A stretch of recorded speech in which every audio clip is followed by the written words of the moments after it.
பல்வேறு காலகட்டங்களில் பல்வேறு உயர் பொறுப்புகளில் வரக்கூடிய மனிதர்களின் முறையை இந்த உலகம் எல்லா காலங்களிலேயும் உற்று நோக்கி இருக்கிறது. ஒருவர் பிரதமராக பொறுப்பேற்கிறார் என்று சொன்னால் அவர் நாட்டு மக்களுக்கு உரையாற்றுகிற முதல் கண்ணீரை ஒட்டுமொத்த மக்களால் எதிர்பார்க்கப்படுகிறது, உற்று நோக்கப்படுகிறது. அதே போல ஒரு முதலமைச்சர் அல்லது ஏதேனும் உயர் பொறுப்புகளில் பதவிகளில் வரக்கூடிய யாராக இருந்தால் அவர்களுடைய முதல் முறையை இந்த உலகம் உற்று நோக்குவதை போல் மக்காவிலிருந்து ஹிஜ்ரத் செய்து மதீனாவுக்குள்ளே நுழைந்த முஹம்மது ரசூலுல்லாஹி ஸல்லல்லாஹு அலைஹி வஸல்லம் அன்னவர்களுடைய முதல் கண்ணீரை ஒட்டுமொத்த வரலாற்று ஆசிரியர்களால் மிகச்சிறப்பான முறையிலே அது பதிவு செய்யப்பட்டிருக்கு. பொதுவாக ஒரு மனிதனுடைய இயல்பு பல்வேறு சிரமங்களுக்கு பின்னால் இளைப்பாறுகிற போது, பேசப்படுவதற்கு வாய்ப்பளிக்கப்படுகிற போது, தான் கடந்து வந்த பாதையை பற்றி பல பேர் பேசுவார்கள், மனதில் உள்ளவைகளை கொட்டுவார்கள், தான் சந்தித்த துன்பங்களை சவால்களை எல்லாம் உலகத்திற்கு வெளிச்சம் போட்டு காட்டுவார்கள். அப்படி பல ஆண்டுகள் மக்காவிலே சிரமப்பட்ட பெருமானார் ஸல்லல்லாஹு அலைஹி வஸல்லம் அவர்கள் மதீனாவுக்குள்ளே நுழைகிற போது அப்படி ஒரு முறையைத்தான் தருவார்கள் என்று நாம் எதிர்பார்த்திருப்போம். ஆனால் ஸல்லல்லாஹு அலைஹி வஸல்லம் அவர்கள் இந்த உலகத்திற்கு தந்தது 4 உபதேசங்களை ஸல்லல்லாஹு அலைஹி வஸல்லம் அவர்கள் சிறந்த 4 உபதேசம்.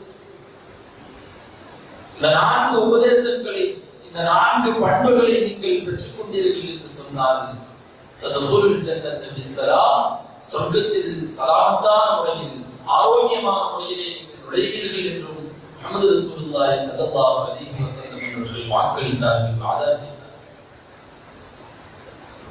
அப்துல்லாஹ் இப்னு ஸலாம் ரலியல்லாஹு அன்ஹு என்கிற சஹாபி, அப்போது அவர்கள் முஸ்லிமாகவில்லை, யூதர்களுடைய மிகப்பெரிய மார்க்க அறிஞராக இருந்தவர்கள். பெருமானார் மதீனாவிற்குள்ளே வந்து முதலாக உரையாற்றுவதற்கு எழுந்த போது என்னதான் சொல்லுகிறார்கள் என்று பார்ப்போம் என்று பெருமானாரை சந்திக்க வந்தவர் அப்துல்லாஹ் இப்னு ஸலாம் ரலியல்லாஹு அன்ஹு அன்றைக்கு முஸ்லிமாக பின்னால் அவர்கள் சொல்லுவார்கள், மக்காவில் இருந்து நபி புறப்பட்டு மதீனாவிற்கு வருகிறார் என்று மக்கள் எல்லாம் பேசிக் கொண்டார்கள். அவர் உண்மை நபிதானா, யார் என்று பார்த்துவிட்டு வரலாம் என்று நானும் மதீனாவுடைய எல்லைக்குள் வந்திருந்தேன். ஸல்லல்லாஹு அலைஹி வஸல்லம் அன்னவர்களுடைய முகத்தை முதலாக நான் பார்த்தபோது நிச்சயமாக இது ஒரு பொய்யருடைய முகம் இல்லை என்பதை முதலில் நான் விளங்கிக் கொண்டிருக்கிறார்கள். அப்துல்லாஹ் இப்னு ஸலாம் ரலியல்லாஹு அன்ஹு யூத மதத்தினுடைய மிகப்பெரிய மார்க்க அறிஞர், தௌராத்தையும் இன்ஜீலையும் கற்றுத் தெரிந்த மனிதர். அதில் பெருமானாரை பற்றி சொல்லப்பட்ட எல்லா அங்கு அடையாளங்களை பற்றியும் அவர்களுடைய வருகையை பற்றி முன்கூட்டியே தெரிந்து வைத்திருந்தது. அந்த அடையாளங்கள் எல்லாம் பெருமானாருக்கு ஒத்து போகிறதா என்பதை பார்ப்பதற்காக வேண்டி அவரும் மதீனாவுக்குள் வந்திருக்கிறார். அவர் சொல்லுகிற முதல் வார்த்தை நாயகத்தினுடைய முகம் சொன்னது, அது பொய்யருடைய முகம் அல்ல. நபியவர்கள் என்ன பேச போகிறார்கள் என்று ஆர்வத்தோடு நான் கவனித்தேன். பெருமானார் ஸல்லல்லாஹு அலைஹி வஸல்லம் அவர்கள் அழகான ஒரு உரையை முதலாக மதீனா மக்களுக்கு தந்தார்கள். துவாவிலே மிகச் சிறந்த உபதேசங்கள். அப்துல்லாஹ் இப்னு ஸலாம் ரலியல்லாஹு அன்ஹு கூடுதலாக ஒரு செய்தியை சொல்லுவார்கள். அந்த ஹதீஸினுடைய சிறப்பு என்னவென்று சொன்னால், பெருமானார் ஸல்லல்லாஹு அலைஹி வஸல்லம் அவர்கள் அந்த ஹதீஸை என் பெயரில் ஒரு வார்த்தையை கொண்டு ஆரம்பித்து என் பெயரில் ஒரு வார்த்தையோடு தான் பெருமானார் அந்த ஹதீஸை முடித்திருக்கிறார்கள் என்று பெருமிதத்தோடு சொல்வார்கள். அப்துல்லாஹ் இப்னு ஸலாம் ரலியல்லாஹு அன்ஹு அந்த ஹதீஸ் என்ன?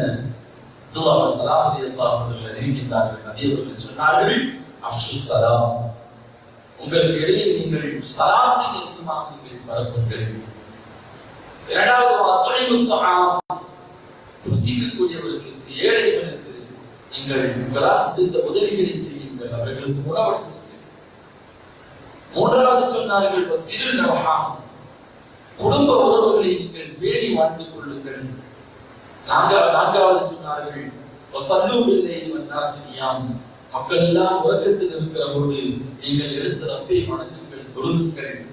ததுகுலுல் ஜன்னத பிஸ்ஸலாம், இவைகளை நீங்கள் மிகச் சரியாக செய்தால் சொர்க்கத்தில் நீங்கள் ஆரோக்கியத்தோடு எந்த விதமான சஞ்சலமும் இல்லாமல் மன நிம்மதியோடு நீங்கள் நுழைவீர்கள் என்கிற இந்த ஹதீஸை அப்துல்லாஹ் பின் ஸலாம் ரலியல்லாஹு அன்ஹு அவர்கள் அறிவிக்கிறார்கள்.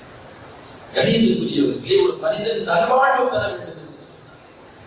இந்த துனியாவிலேயும் ஆகிரத்திலேயும் அவன் மன நிம்மதியான வாழ்க்கைக்கு சொந்தக்காரனாக இருக்க வேண்டும் என்று சொன்னால் பெருமானார் இந்த 4 உபதேசங்களை சொல்லுகிறார்.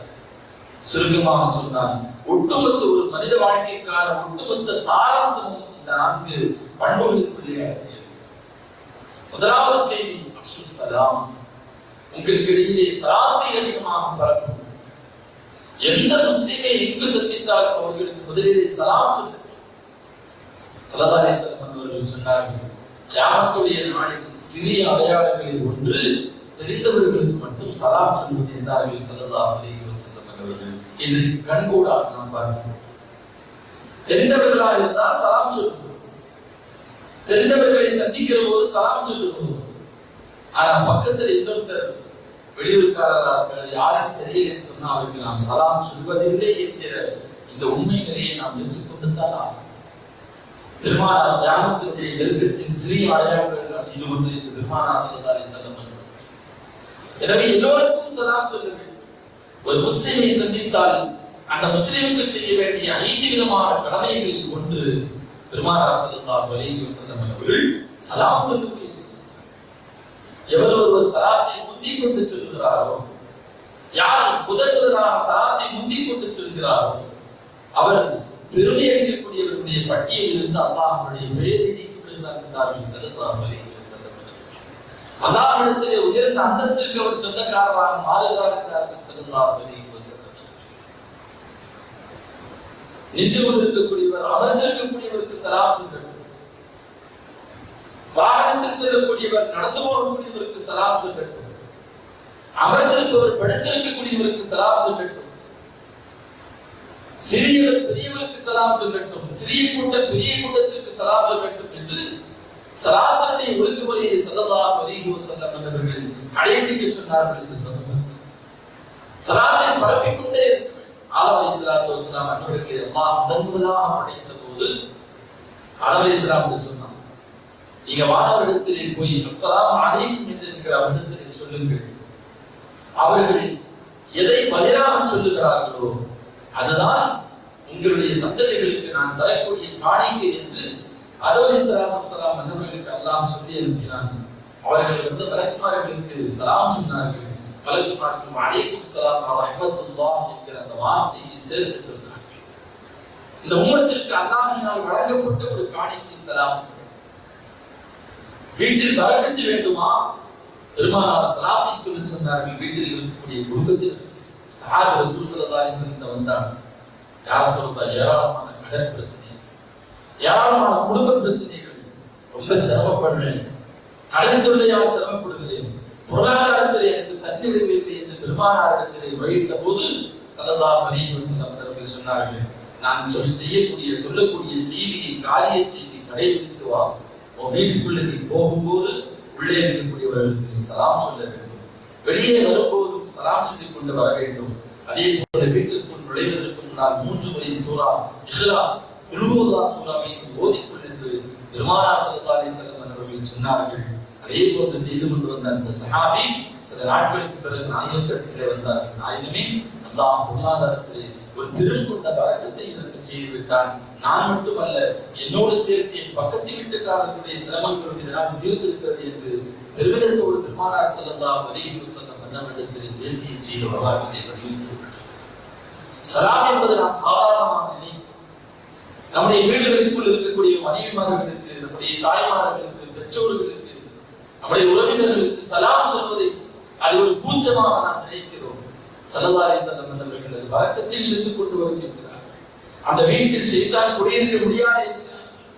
கண்ணியத்திற்குரியவர்களே, சலாம் சொல்வதில் கஞ்சத்தனம் செய்பவனை விட இந்த உலகத்தின் மோசமான அனுமதியாக இருக்கு. ஒரு சஹாபி ரசூலுல்லாஹ் வந்தாங்க, யார் சொல்லலாம், இதுபோல என்னுடைய பக்கத்து வீட்டுக்காரனுடைய பேரீந்த பழத்தினுடைய மரத்தின் ஒரு கிளை என்னுடைய வீட்டின் பக்கம் அது வளர்ந்து நிற்கிறது. அடிக்கடி அதில் இருந்து பேரீந்த பழங்கள் விடுகிறது. அதனால அந்த பேரீந்த பழத்தினுடைய சொந்தக்காரன் என் வீட்டின் பக்கம் அடிக்கடி வந்து சென்று கொண்டிருக்கிறார். அது எனக்கு சிரமமாக இருக்கிறது நாயகமே என்று உரைக்கிறார். அந்த சஹாபியிடத்திலே இன்னொரு சஹாபியை பெருமானார் அனுப்பி அந்த மரத்தை சம்பந்தப்பட்ட பக்கத்தை விட்டு அந்த சஹாபிக்கு நீங்கள் விற்று கொடுங்கள் என்றார்கள். அவர் முடியாது என்று சொல்லிவிட்டார். அப்படியானால் ஒரு நல்ல தொகைக்கு நான் அதை வாங்கிக் கொடுக்கிறேன், எனக்கு அந்த மரத்தை விற்று கொடுங்கள் என்றார்கள். ஸல்லல்லாஹு அலைஹி வஸல்லம். இல்லை, தர முடியாது யார் சொல்றாங்க. சரி, அன்பளிப்பாவது எனக்கு தாருங்கள் என்றார்கள். அப்படியும் தர முடியாது என்று சொல்லிவிட்டார். சொர்க்கத்தில் உங்களுக்கு இது போல இதைவிட பன்மடங்கு சிறந்த ஒரு மரத்திற்கு நான் பொறுப்படுத்திக் கொள்கிறேன், இந்த ஒரு பேரித்த படத்தினுடைய மரத்தை எனக்கு தந்து இதை தர முடியாது என்று சொன்னார். ஸல்லல்லாஹு அலைஹி வஸல்லம் அவர்கள் அப்போதுதான் சொன்னார்கள், இந்த உலகத்தில் சலாம் சொல்லாதவனுக்கு அடுத்து உன்னை விட ஒரு கஞ்சமான ஒரு கஞ்சத்தனம் செய்வதை நான் பார்த்ததில்லை என்றார்கள் பெருமானார் ஸல்லல்லாஹு அலைஹி வஸல்லம். கவனிப்பதற்கு நாம் கடமைப்பட்டிருக்கிறோம். அவனுக்கு கஞ்சன் ஸல்லல்லாஹு அலைஹி வஸல்லம் அவர்கள் சொல்வதற்கு முன்னால் அவனுக்கு வேற ஒரு கஞ்சன் இருக்கிறான். அவன் முஸ்லிம் சமூகத்திற்கு தன்னை சந்திக்கக்கூடிய முஸ்லிம்களுக்கு சலாம் சொல்லாதவன் என்று ஸல்லல்லாஹு அலைஹி வஸல்லம் அவர்கள் சொல்லுகிறார்கள் என்று சொன்னால் நம்முடைய நிலைகளை நாம் பரிசோதிக்க வேண்டும். நாம் சந்திக்கக்கூடிய எல்லோருக்கும் முடிந்தவரை நாம் சலாம் சொல்ல வேண்டும். சஹாபாக்கள் கடுமையான போட்டி போடக்கூடியவர்களாக இருந்தார். பெருமானாரை பற்றி வருகிறது. அபூ ஹுரைரா ரலியல்லாஹு அன்ஹு அவர்கள் சொல்லுவார்கள், ஸல்லல்லாஹு அலைஹி வஸல்லம் சலாம் சொல்வதை எவ்வளவு வேகமாக இருப்பார்கள் என்று சொன்னால், என்னைக்காவது ஒரு நாள் ரசூலுல்லாஹ் முந்தி நான் சலாம் சொல்லியிருக்கணும், நான் பலதடவை முயற்சித்து இருக்கிறேன், தோற்று போயிருக்கிறேன் என்று சொல்லுவாங்க. ஒரு தடவை ஸல்லல்லாஹு அலைஹி வஸல்லம் திரும்பி உட்கார்ந்துட்டு இருந்தாங்க. பெருமானாருக்கு அருகிலே பின்னால் மெதுவாக நான் சென்றேன். கிட்ட போய் சலாம் சொல்லலாம் போகும்போது டக்குனு ஸல்லல்லாஹு அலைஹி வஸல்லம் அவர்கள் இந்த சலாம் அலைக்கும் வரஹ்மத்துல்லாஹி அப்படின்னு சொல்லிட்டார். பெருமானாரிடத்திலே சலாம் சொல்வதில் முந்துகிற விஷயத்தில் நான் எல்லா காலத்திலேயும் நாங்கள் தோற்றிருக்கிறோம் என்று சஹாபிகளுடைய வாக்கு மூலம் பெருமானார் ஸல்லல்லாஹு அலைஹி வஸல்லம் அந்த அளவிற்கு சலாம் சொல்வதில் ஆர்வம் உள்ளவர்களாக. சின்ன சின்ன குழந்தைகளை, சின்ன சின்ன சிறுவர்களை கடந்து சென்றால் கூட பெருமானார் சலாம் சொல்வார்கள் என்று வரலாற்று. நான் பெரிய ஆள், நான் ஒரு நபி, அடுத்தவங்க எனக்கு சலாம் சொல்லணும் ஸல்லல்லாஹு அலைஹி வஸல்லம் என்றைக்கும் எதிர்பார்த்து, அது பெருமையினுடைய அடையாளம். அதனாலதான் ஸல்லல்லாஹு அலைஹி வஸல்லம் சொன்னாங்க, யார் முந்திக் கொண்டு சலாம் சொல்லுகிறாரோ பெருமை அளிக்கக்கூடியவருடைய பட்டியலில் இருந்து அல்லாஹ் அந்த பேரை நீக்கி, அந்த பாவத்தில் இருந்து அந்த பேரை எல்லாம் நீக்கி விடுகிறார் என்று சொன்னார். அதிகமாக நாம் சலாம் சொல்ல வேண்டும்.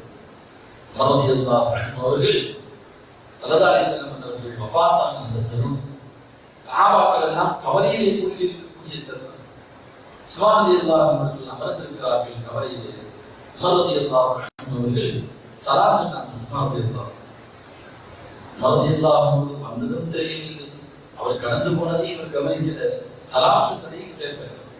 ஆனா பதில் சலாம் சொல்லல. நம்ம உமர் ரலியல்லாஹு அன்ஹு நேரா கலீஃபா அபூபக்கர் ரலியல்லாஹு அன்ஹு போய் கம்ப்ளைண்ட் பண்ணாங்க, இந்த மாதிரி உஸ்மான் ரலியல்லாஹு அன்ஹு நான் சலாம் சொன்ன பதில் சொல்லல.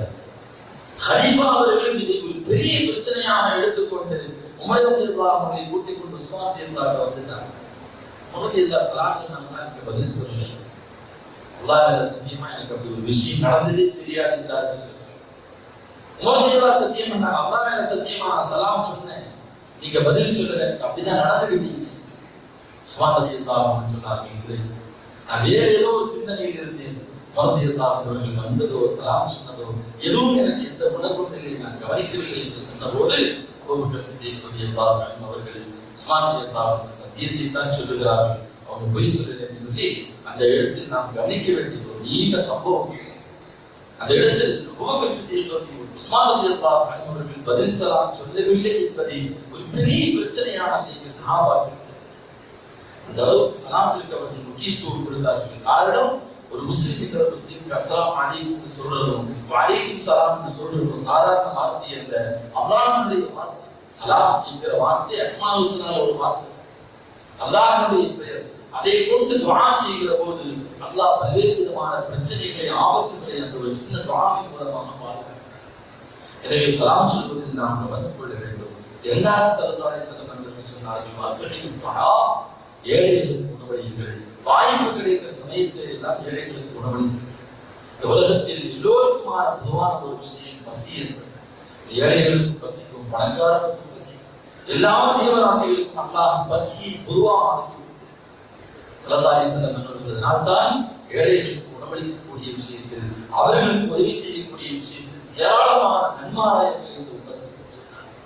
ஒரு ஏழை உணவளித்தால் நாளை ஆகிரத்திலே அல்லாஹ்விடத்திலே பெரிய அந்தஸ்தியை பெற்றுக் கொள்கிறார்.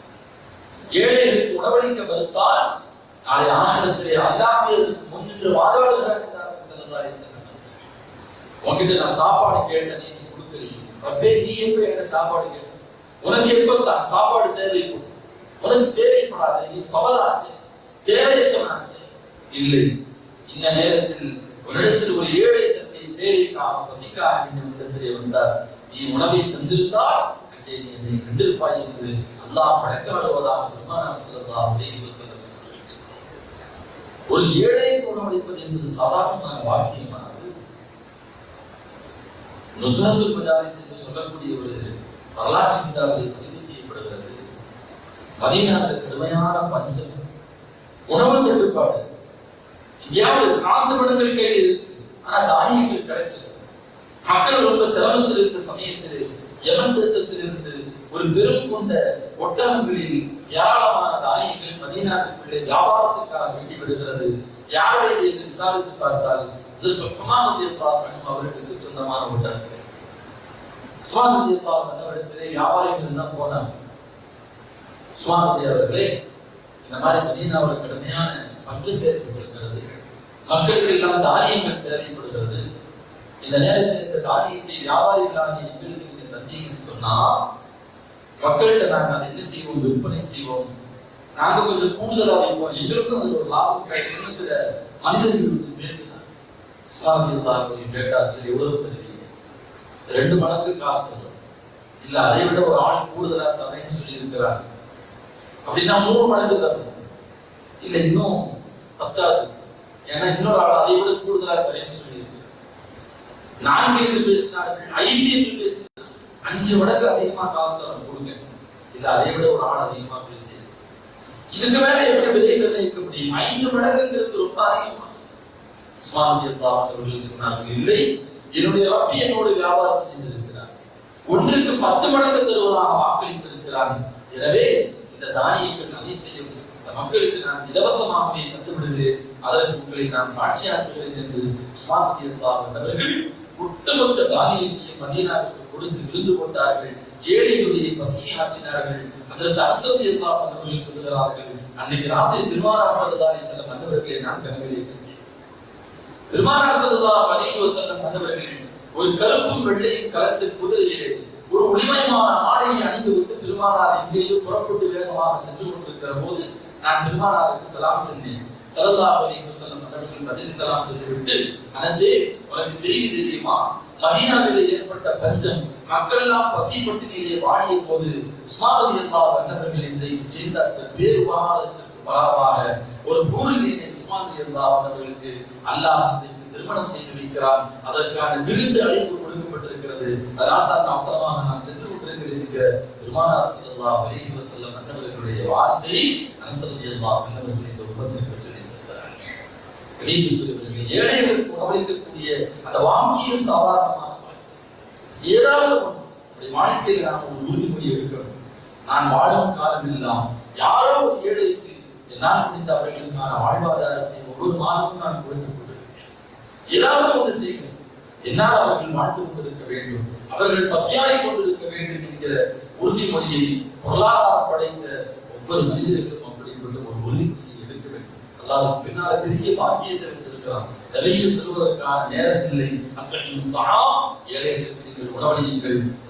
அப்துல் காதர் ஜீலானி சொல்லுவார்கள், அசீஸ் அவர்கள் சொல்லுவார்கள், அல்லாஹ்வை நெருங்குவதற்கு ஏராளமான வழிகள் உண்டு, ஆனால் மிக வேகமாக ரப்பை நெருங்குவதற்குண்டான வழியை ஏழைகளுக்கு பசியாற்றுவதன் மூலமாகத்தான் அல்லாஹ்வை மிக வேகமாக நெருங்க முடியும் என்பதை என்னுடைய வாழ்நாள் அனுபவித்து தெரிந்து கொண்டே இருக்கிறார்கள் அப்துல் காதர் ஜீலானி சொல்லுவார்கள். அசீஸ், எனவே மதம் பாராமல், எல்லா விதமான சமயங்கள் பாராமல், மொழி மாறாமல், ஏழைகள் என்று வந்துவிட்டால் அவர்களுக்கு பசியாற்றுவதை நபிநாயகம் ஸல்லல்லாஹு அலைஹி வஸல்லம் அவர்கள் பிடித்தார்.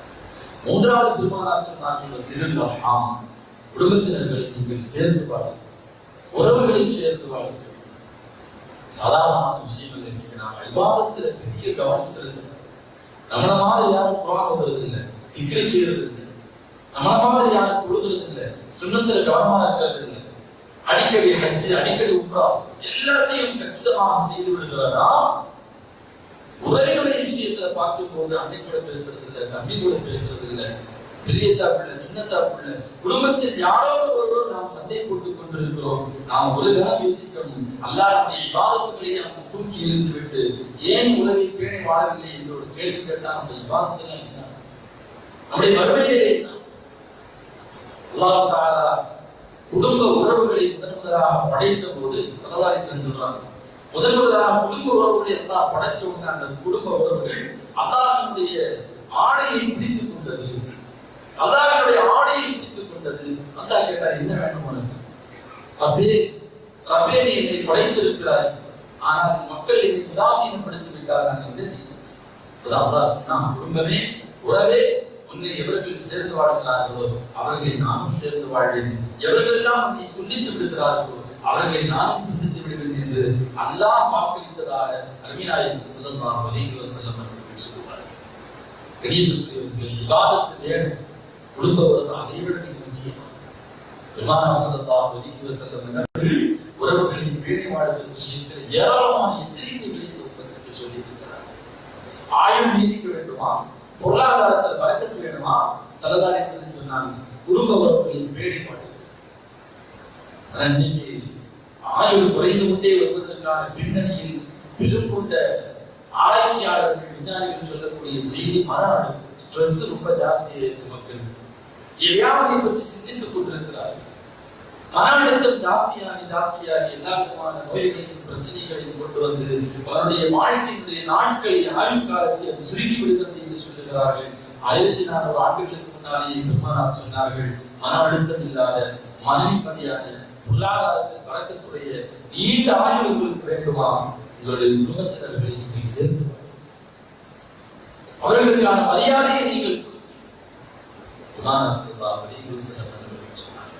என்னுடைய குடும்ப உறவுகளை நாம் வேணாம், சின்ன சின்ன விஷயங்களுக்கு எல்லாம் சண்டை போட்டுக் கொண்டு பேசாமல் ஒரு பேசுறதுக்கா தான் நானும் பேசுறேன். ஒரு சஹாபி ரசூலுல்லாஹ் அப்படி கேட்டார், யார் சொல்லுங்க, அவர் என்கிட்ட பேசுறது இல்லை, அவர் என்னை எப்ப பார்த்தாலும் சண்டை போடுறாரு, அதனால நான் விலகி இருந்துக்கலாமா கேட்டேன். அவரை பண்ற மாதிரியே நான் செஞ்சுக்கலாமான்னு கேட்டேன். ஸல்லல்லாஹு அலைஹி வஸல்லம் சொன்னார்கள், நீ அப்படி செய்தால் பாவத்தில் அவனை போலவே நீயும் மாறி, ரெண்டு பேரும் பாவத்தில் சமமாயிருக்கும். அவன் உன்னை வெட்டி வாழ்ந்தாலும் அவனோடு நீ சேர்ந்து கொள், அவனுக்கு அநீதி இழைத்தாலும் அவனுக்கு நீ வாழ, உனக்கு துன்பம் இழைத்தால் நீ அதை மன்னித்து விடு, அல்லாஹ் அவனுக்கு பெரிய அந்தஸ்து கொடுப்பான். மட்டுமல்ல, ஸல்லல்லாஹு அலைஹி வஸல்லம் சொன்னாங்க, நீ இப்படி இருக்கும் காலம் எல்லாம் அவர்கள் உன்னை வெறுத்தாலும் நீ அவர்களோடு சேர்ந்து வாழ்வதற்கான முயற்சியில் ஈடுபடுகிற காலம் எல்லாம் அல்லாஹ் உனக்கென்று சில வானங்களை ஏற்படுத்தி வைத்திருப்பான். அவர்கள் உன்னுடைய மனதிற்கு தைரியம் கொடுத்துக் கொண்டிருப்பார்கள், உனக்காக துஆ செய்து கொண்டிருப்பார்கள், உனக்கு ஆதரவாக இருந்து கொண்டிருப்பார்கள் என்று ரசூலுல்லாஹி ஸல்லல்லாஹு அலைஹி வஸல்லம் அவர்கள் சொன்னார்கள். நம்முடைய குடும்பத்தினுடைய உறவுகளை நாம் பேணி வாழ வேண்டும். நான்காவதாக பெருமானார் சொன்னார்கள், சொல்லு இல்லையவர் நான் சொல்லியா, மக்கள் எல்லாம் உறங்குகிற சமயத்திலே அல்லாஹ்வை விழுந்து நீங்கள் தொழுங்கள், தஹஜ்ஜுடைய தொழுகையை கடைபிடித்துக் கொள்ளுங்கள் என்று பெருமானார் ஸல்லல்லாஹு அலைஹி வஸல்லம். சாதாரணமான விஷயம் இல்லை, ஒரே ஒரு ஹதீஸ் நமக்கு போதுமானது. அலைக்கும் கியாமுல் லைல் ஃபஇன்னஹு தஅபுஸ்வாலிஹீன் கவலிக்கும். ரசூல் ஸல்லல்லாஹு அலைஹி வஸல்லம் அவர்கள் சொன்னார்கள், கியாமுல் லைல், தஹஜ்ஜுடைய தொழுகையை, இரவு தொழுகையை நீங்கள் கடைபிடித்து வாருங்கள், அதை இறுக்கமாக பற்றி பிடித்துக் கொள்ளுங்கள். காரணம், உங்களுக்கு முன் வாழ்ந்த எல்லா வழிமார்களுடைய சாலிஹீன்களுடைய இறைநேசர்களுடைய பழக்க வழக்கம் அது என்று சொன்னார்கள் ஸல்லல்லாஹு அலைஹி வஸல்லம். இன்னொரு ஹதீஸ்ல வருது, தொடர்புடையான தஹஜ்ஜுதை கடைபிடித்து வரக்கூடிய மனிதர்கள் அல்லாஹ்வுடைய நேசம் பெற்றவர்களாக, வழிமார்களாக, அவுலியாக்களாக, இறைநேசத்திற்கு உரித்தானவர்களாக மதிக்கிறார்கள் என்றார்கள் பெருமானார் ஸல்லல்லாஹு அலைஹி வஸல்லம். அல்லாஹ் விரும்புறானா இல்லையா, அல்லாஹ்வுடைய இறைநேசரா இல்லையா, அது சாதாரண அடியார்களை போலத்தானா என்று நம்மை நாம் பரிசோதித்து பார்ப்பதற்கான அளவுகோல் தஹஜ்ஜுடைய தொழுகை என்கிறார்கள் ஸல்லல்லாஹு அலைஹி வஸல்லம். தஹஜ்ஜுடைய தொழுகை இந்த இடத்தில் இருக்கிறதா நாம் அல்லாஹ்வுடைய நேசத்திற்குரியவர்கள் என்பதற்கான அடையாளம். எல்லாருக்கும் அல்லாஹ் அந்த வாக்கியத்தை கொடுக்கிறது. அவர்களை பற்றி தான் குர்ஆனிலே பேசுகிறான். ததஜாஃபா ஜுனூபுஹும் அனில் மதாஜிஇ யதுஊன ரப்பஹும் ഖൗஃபன் வ தமஅன் வ மிம்மா ரஸக்னாஹும் யுன்ஃபிகூன். தஹஜ்ஜுடைய தொழுகை தொடர்புடையவர்களை பற்றி அல்லாஹ் பாராட்டி பேசுகிறார். அவர்கள் எப்படிப்பட்டவர்கள் தெரியுமா? ததஜாஃபா ஜுனூபுஹும் அனில் மதாஜிஇ, அந்த நடுசி இரவிலே அவர்களுடைய விழா பகுதிகள் எல்லாம் படுக்கையில் இருந்து அது மேலே எழுந்துவிடும் என்று சொல்றார். எழுந்துவிடும் அந்த விழாவில் எழுந்தவர்கள் அல்லாஹ் யதுஊன ரப்பஹும் ഖൗஃபன் வ தமஅன், அல்லாஹ்வை வணங்குவார்கள். அவர்கள் அல்லாஹ்வை பயந்தவர்களாக இறையச்சத்தோடு வணங்குவார்கள். மட்டுமல்ல வ தமஅன், ஆசையோடு வணங்குவார்கள். பேராசையோடு அந்த இபாதத்தை அவர்கள் செய்வார்கள். வ மிம்மா ரஸக்னாஹும் யுன்ஃபிகூன், அவர்களுக்கு அல்லாஹ் தந்த பொருளாதாரத்திலிருந்து செலவும் செய்வார்கள். அடுத்ததாக அல்லாஹ் அடுத்த ஆயத்திலே சொல்கிறார், ஃபலா தஅலம் நஃப்ஸு மா உஃபிய லஹும் மின் குர்ரத்தி அய்ன், அவர்களுக்காக வேண்டி தயார் செய்து வைக்கப்பட்டிருக்கக்கூடிய அந்த நிஅமத்தை நீங்கள் யாரும் எந்த நஃப்ஸும் அறிந்து கொள்ள முடியாது என்று சொல்றார். சொர்க்கத்தை பற்றி அல்லாஹ் சொல்றான்.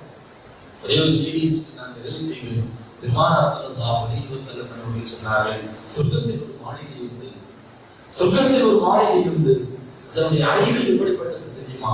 உள்ளே இருந்து கொண்டு வெளிப்புறத்தை பார்க்க முடியும், வெளியிலே இருந்து கொண்டு அதனுடைய உள்புறத்தை பார்க்க முடியும். அந்த அளவிற்கு பளபளப்பான கண்ணாடியை போன்ற ஒரு மகத்தான ஒரு மாளிகை சொர்க்கத்திலே தயார் செய்து வைக்கப்பட்டிருக்கிறது என்று சொன்னபோது, யார் சொல்லலாம், அது யாருக்கானது, அதை யார் உச்சிக்கொள்வார் என்று சஹாபாக்கள் கேட்டார்கள். ஸல்லல்லாஹு அலைஹி வஸல்லம் சொன்னாங்க, 4 நபர்களுக்கு அல்லாஹ் அந்த மாளிகையை 4 பேருக்கு தருவான். ஒண்ணு, பேசுகிற போது கனிமாக பேசக்கூடியவர். யார்கிட்ட பேசினாலும் எந்த சூழலில் பேசினாலும் அவர் கனிவோடு பேசுவார், அமைதியாக பேசுவார், கண்ணியமா பேசுவார், எடுத்தெறிஞ்சு பேச மாட்டார், கோபமா பேச மாட்டார், அசிங்கமான வார்த்தைகளை பேச மாட்டார், கண்ணியமான வார்த்தைகளை பேசுவார். இவருக்கும் அந்த மாளிகை. இரண்டாவது, ஏழைகளுக்கு உணவளித்துக் கொண்டிருக்கக்கூடியவர், வாய்ப்பு கிடைக்கிற போதெல்லாம் ஏழைகளுடைய பசியை ஆற்றக்கூடியவர், இவருக்கும் அந்த வாக்கியம் உண்டு. மூன்றாவது, அடிக்கடி நோன்பு நீக்கக்கூடியவர், தன்னுடைய வாழ்நாளில் பெரும் பகுதியை நோம்பில் கழித்தவர்கள், அவர்களுக்கும் அந்த வாக்கியம் உண்டு. நான்காவதாக, நடுநிசி இரவிலே மக்கள் எல்லாம் உறங்கிக் கொண்டிருக்கிற போது ரப்புக்காக வேண்டி சிலருக்கு எழுந்திருந்து விழித்து அல்லாஹ்வை பயத்தோடும் ஆசையோடும் வழங்குகிறார்களே, அந்த மனிதர்களுக்கும் இந்த மாளிகையில் என்று பெருமானார் ஸல்லல்லாஹு அலைஹி வஸல்லம் அவர்கள் யாருடைய தஹஜ்ஜுத் தொழுகையினுடைய சிறப்பை நபி அவர்கள் நமக்கு உணர்த்தி தருவார்கள். எனவே இந்த 4 விஷயங்களை, உபதேசங்களை நீங்கள் கடைபிடித்தீர்கள் என்றால் ததுகுலுல் ஜன்னத பிஸ்ஸலாம், சொர்க்கத்தில் எந்த சஞ்சலமும் இல்லாமல், எதை பற்றியும் கவலைப்படாமல் நீங்கள் தாராளமாக சொர்க்கத்தை நுழைந்து விடலாம் என்கிறார்கள் ஸல்லல்லாஹு அலைஹி வஸல்லம் அவர்கள். நீங்கள் கடைபிடித்தீர்களே, கவனத்தில் வைக்க வேண்டும். பார்க்கிற நபர்களே தான் சலாம் சொல்லி பழக வேண்டும். இந்த உலகத்தில் சலாம் மாதிரி சிறந்த வார்த்தை ராத்திரி நேரம் குட் மார்னிங் சொல்ல முடியாது, பகல் நேரத்தில் குட் நைட் சொல்ல முடியாது, ஒரு மௌத்தி வீட்டுல போயிட்டு நாம வாழ்க்கை வளமுடன் சொல்ல முடியாது. ஆனால் உலகத்தின் எல்லா சூழல்களிலேயும், எல்லா தருணங்களிலேயும், எல்லா நிகழ்வுகளிலேயும் நாம் சொல்வதற்கு என்று அல்லாஹ் தந்திருக்கக்கூடிய வார்த்தை சலாம். சலாம் அலைக்கும் வீட்லையும் சொல்லலாம், காலையிலையும் சொல்லலாம், கல்யாண வீட்லையும் சொல்லலாம், மௌத்தி வீட்லையும் சொல்லலாம். எந்த இடமாக இருந்தாலும் அஸ்ஸலாமு அலைக்கும் என்று சொல்லுகிற உயர்தரமான ஒரு வார்த்தை இந்த வாழ்க்கையை எடுத்து நடப்பதற்கு முயற்சி செய்ய வேண்டும். அதே போல ஏழைகளுக்கு உணவளிக்க வேண்டும், உறவுகளை பேணி வாழ வேண்டும். அதே போல தஹஜ்ஜுடைய தொழுகையை நாம் பேணி வாழ வேண்டும். அல்லாஹ் இதை பேசினோம், அதுபடி அமல் செய்கிற நல்ல நசீபை அல்லாஹ் எனக்கும் உங்களுக்கும் எல்லோருக்கும் தந்துள்வானாக. வாஹு தஅவானா அல்ஹம்துலில்லாஹி ரப்பில் ஆலமீன்.